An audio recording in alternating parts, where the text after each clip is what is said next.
My survival.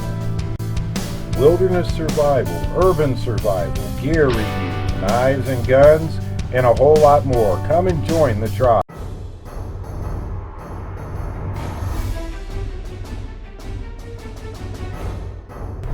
Water.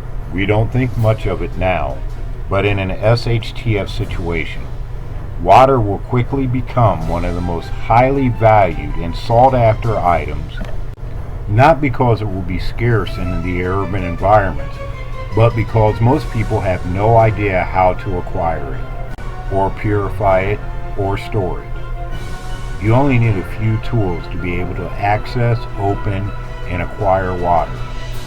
To open faucets, to turn on spigots. It's not a hard task, it's not technical. The issue is very few people have ever, if at all, given it any thought on how they would obtain water if they were in an emergency or disaster situation. Daily we pass great resources of water.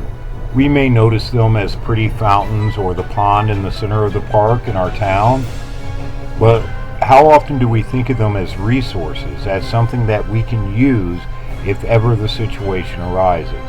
And how few of us actually make plans to harvest that water, to use it for the benefit of our family and our friends and our groups.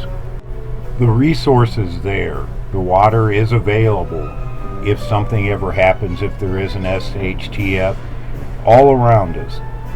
Our responsibility in this is to practice and to train and to learn how to acquire it.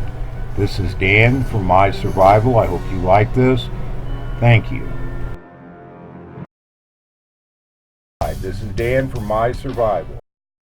If you like our videos, please like, share, comment, and subscribe. This is Dan from My Survival. Thank you for watching.